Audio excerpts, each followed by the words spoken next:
Olá pessoal, tudo bem? Bem-vindos ao nosso canal Física com Kraus, Física comigo. Estamos de volta aí após alguns dias sem nenhuma publicação. Claro, estava de férias também, né? Mas estamos retornando agora com a proximidade dos vestibulares, né, do mês de janeiro. E vamos começar então com a resolução da prova da UESB de 2017. Então, gostaria de informar vocês que essas questões foram retiradas, né, do caderno de provas de Física, né, do vestibular da UESB, do ano de 2017. E numa próxima ocasião, eu vou ajudá-los também, vou mostrar para vocês também a resolução da prova de Física também da UESB do ano de 2018. Diga-se de passagem que essa prova de 2017 ela foi muito fácil. Então vocês vão perceber que as questões abordadas neste ano de 2017 favoreceram muito os alunos que realizaram este processo seletivo. Então vocês vão perceber que realmente a prova estava muito fácil. Mas vamos deixar de conversa e vamos logo ver as questões. Então olha só. Perceba que na primeira questão aí, então do lado esquerdo está a questão, do lado direito ali eu resolvi, evidentemente fiz a resolução, tirei uma fotografia e colei ali para vocês verem. Então a questão apareceu como está ali do lado esquerdo. Então ele fala assim, é necessário prestar muita atenção quando se opera com grandezas vetoriais, pois o mecanismo da operação é diferente daquela com grandezas escalares, uma vez que não envolve apenas valores numéricos, mas também orientações espaciais. Então, na figura estão representados dois vetores, A e B, e as dimensões x e y, ou seja, cada linha ali do quadradinho, são idênticas com valores iguais a 2 centímetros. Com base nas informações fornecidas, é correto afirmar que o módulo do vetor resultante entre os vetores A e B em centímetros é igual a... Bom, pessoal, o que nós vamos perceber? Nós vamos perceber que a origem dos vetores A e B é comum. Então eles têm uma origem comum. Então o que eu vou fazer? Eu vou utilizar o método do paralelogramo. Então eu vou repetir o vetor B partindo lá da extremidade do vetor A, como uma projeção. Então eu vou traçar saindo da extremidade de A algo parecido, ou parecido não, algo igual ao vetor B, paralelo ali ao vetor B. E da mesma forma, eu vou traçar uma linha paralela ao vetor A partindo da extremidade do vetor B. Então observa, e tem que ser igual, igualzinho. Então observa que nós pegamos ali, por exemplo, o vetor B partindo da extremidade do vetor A e fizemos um tracejado ali de forma que ele fique igualzinho ao vetor B. E fizemos um tracejado igualzinho ao vetor A, saindo da extremidade de B. Observe que fechou o paralelogramo. Então são linhas paralelas, então fechou o paralelogramo. O que nós fazemos? Nós saímos da origem comum de A e B e traçamos um vetor resultante até o encontro também dessas projeções, de um ponto comum dessas projeções. E aquele ali é o vetor resultante. Ok? Então observe que se cada quadradinho ali tem 2 centímetros, você está percebendo que o vetor resultante ele é composto de 4 quadradinhos. Então você tem ali, R é igual a 4 linhazinhas daquela ali, na direção horizontal. Então se cada linhazinha corresponde a 2 centímetros, 4 vezes 2 vai dar 8 centímetros. A alternativa correta é a alternativa 02. Então é uma questão muito fácil. Colocou aí o método do paralelogramo para a resolução de encontrar um vetor resultante e a partir daí determinar o módulo desse vetor resultante. Então realmente uma questão bastante fácil. Vamos lá, segunda questão. Então eu coloco o mesmo esquema. Então os movimentos circulares são muito frequentes no cotidiano, podendo ser encontrados nas bicicletas, nos veículos automotores, em fábricas e em equipamentos em geral. Com base nos conhecimentos sobre o movimento circular uniforme, é correto afirmar. Então veja lá, movimento circular uniforme. Alternativa 01. Uma partícula que realiza um movimento circular uniforme tem o vetor aceleração nulo. Não é verdade, porque a partir do momento que você tem um movimento circular uniforme, observe que o teu vetor velocidade ele muda. de direção. Então, ele está girando, a partícula está girando, mas quando ela está, por exemplo, no alto da circunferência, o vetor velocidade aponta, por exemplo, para a direita, se estiver no sentido horário. Quando estiver no meio da circunferência, aponta para baixo. Quando estiver lá embaixo da circunferência, aponta para a esquerda. Quando estiver aqui, aponta para cima. Então, ou seja, se está mudando a direção do vetor velocidade, é porque tem uma aceleração responsável por isso. E você sabe quem é essa aceleração. É a aceleração centrípeta.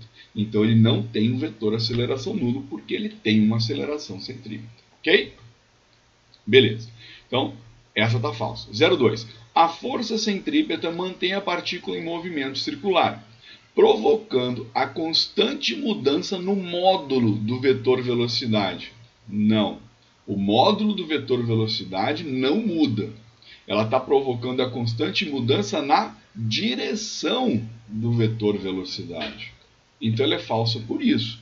Então ela é falsa porque não está mudando o módulo, está mudando a direção. 03. Uma partícula em movimento circular uniforme desloca-se com velocidade linear constante, certo? E, portanto, a velocidade angular também é constante. É verdade, né? Os dois são verdadeiros. Então, se você tem um módulo do vetor velocidade sempre igual, a velocidade linear ela é constante. E a velocidade angular também é constante, porque a partir do momento que ele começa, por exemplo, a girar, ele dá uma volta por segundo, ou seja, 2 π radianos por segundo. Em qualquer ponto daquela trajetória circular, se você calcular a velocidade angular, vai dar 2 π radianos por segundo. Então você tem uma velocidade angular também constante, certo? Então essa é a resposta correta. 04. Um corpo descrevendo um movimento circular uniforme percorrerá deslocamentos angulares iguais aos deslocamentos lineares realizados. Não. Nós sabemos que todo caminho linear ele é igual a uma grandeza angular vezes o raio. Então, ou seja, o deslocamento linear, vamos chamar de S, por exemplo, é igual ao deslocamento angular, que eu vou chamar de θ, por exemplo, vezes o raio. O S não é igual ao θ. O S é igual ao θ vezes o raio. Então, ou seja, ela é falsa porque ele está dizendo que o caminho linear é igual ao angular. Não é. O caminho linear é o angular vezes o raio. Aí estaria correto. Tá? Então, 04, falsa. E a 05, no movimento circular uniforme, a relação entre a velocidade linear e a angular é dada pela angular igual a V vezes R, em que R é o raio da trajetória. Não, o que eu acabei de dizer na questão anterior?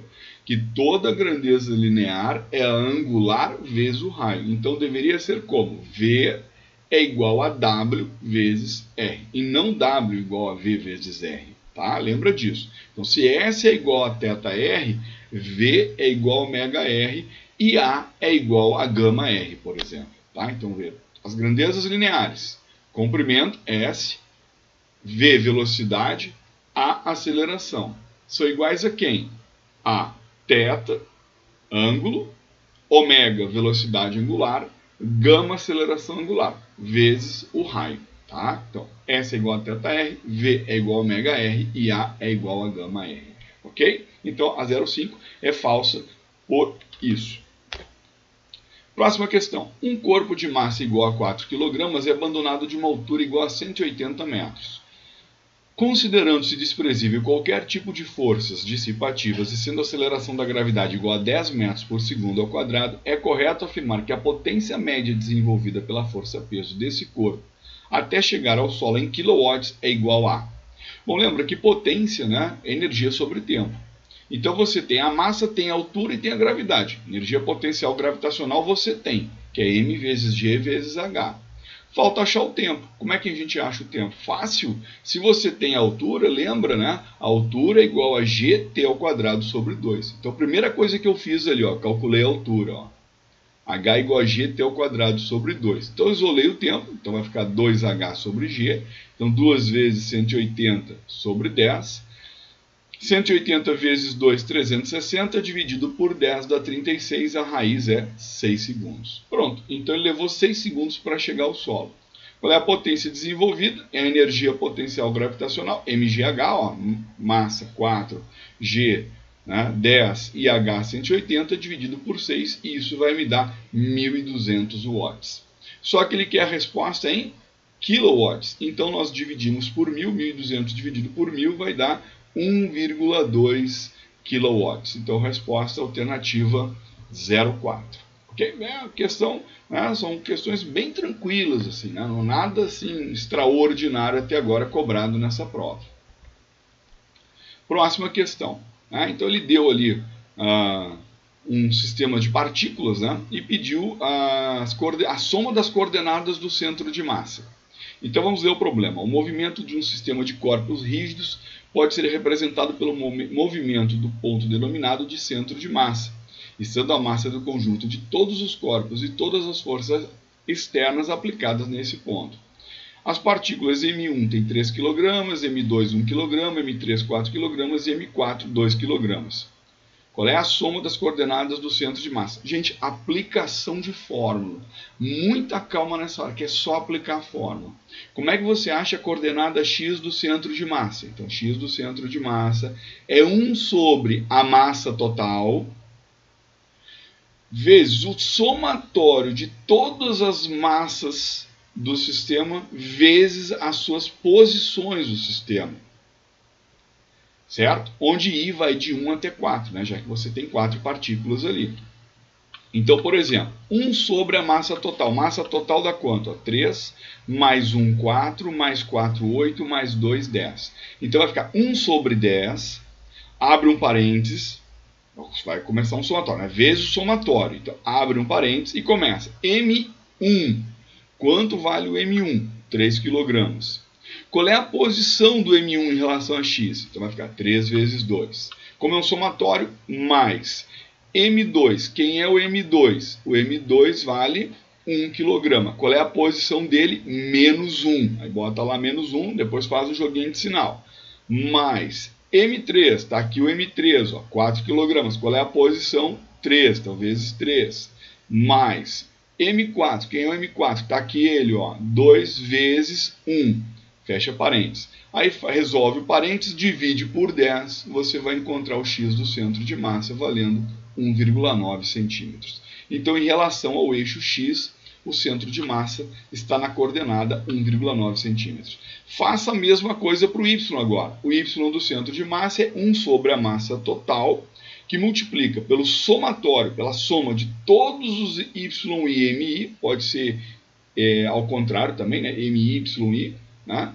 Sendo que o i vai de 1 até 4 também. Todas as partículas você tem que considerar. Aí você vai fazer a mesma coisa. 1 sobre 10, abre parênteses, aí começa. y1, quanto vale o y1 e o m1? Então o m1 vale 3 e o y1 vale menos 2. Então 3 vezes menos 2.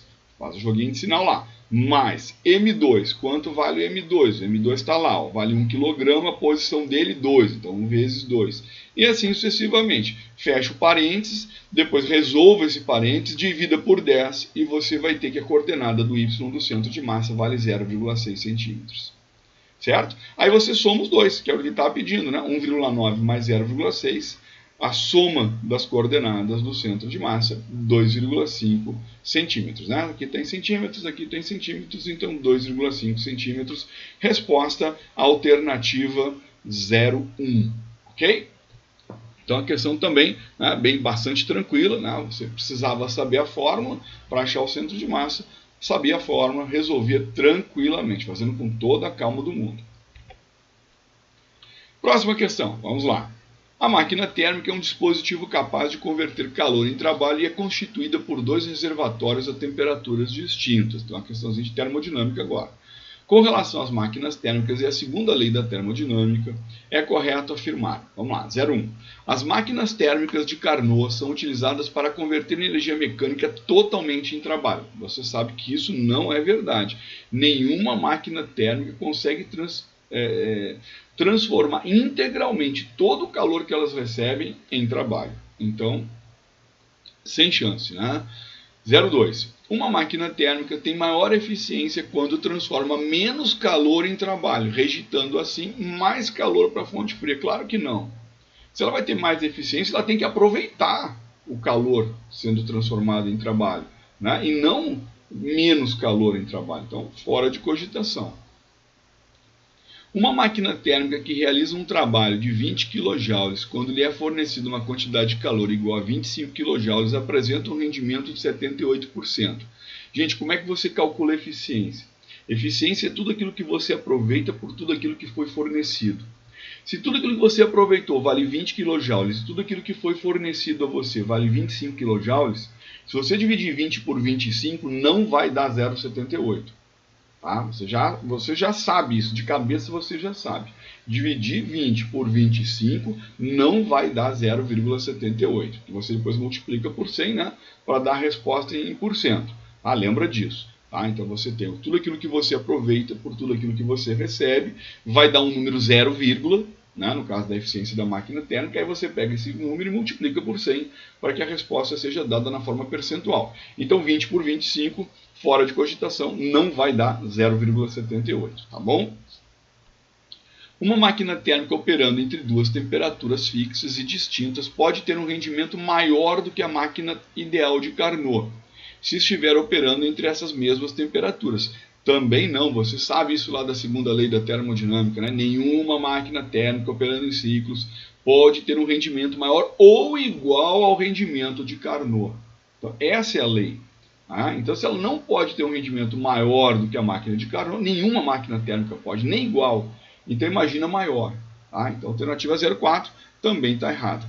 Obviamente, a resposta correta deve estar na 05. Olha lá, ó, qualquer máquina térmica real que opera entre um reservatório térmico de uma temperatura T1 e um reservatório de temperatura T2, sendo que T1 é maior do que T2, tem um rendimento menor do que a máquina térmica reversível, que opera entre os reservatórios térmicos com as mesmas temperaturas T1 e T2, que, né, a princípio, né, você consideraria como sendo a máquina de Carnot. Então, toda a máquina térmica tem que operar com uma eficiência, com um rendimento menor do que uma outra máquina térmica reversível. Isso é verdade, tá certo? Então, a questão 25, né, a resposta correta é a alternativa 05, ok? Vamos para outra. O espelho esférico é constituído de uma superfície lisa e polida com formato esférico, e as características das imagens formadas são modificadas a depender da posição do objeto na frente do espelho. Muito bem.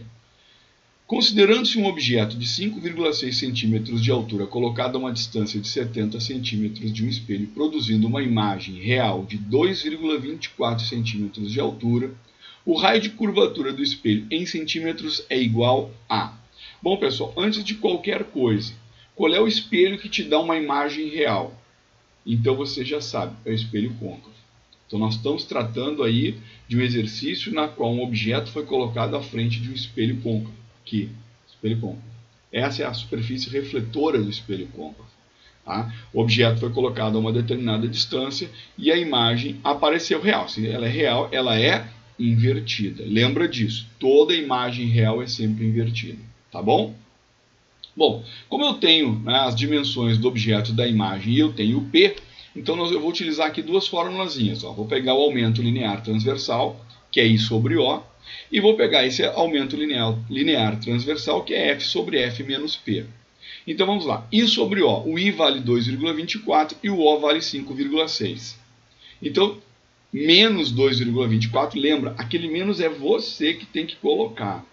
Fica atento em relação a isso. É você que coloca o menos ali, tá? Porque a imagem é real. Então, menos 2,24 dividido por 5,6 é igual a F sobre F menos P. Tá? Aí você vai fazer ali a multiplicação em cruz, né? Vai fazer aquela jogadinha ali da multiplicação em cruz e você vai encontrar um foco de aproximadamente 20 centímetros. Tá? Praticamente 20 centímetros. Tá? Bom, então, o que vai acontecer? Se você sabe que o foco vale 20 centímetros, como é que você calcula o raio? O raio é sempre o dobro do tamanho do foco.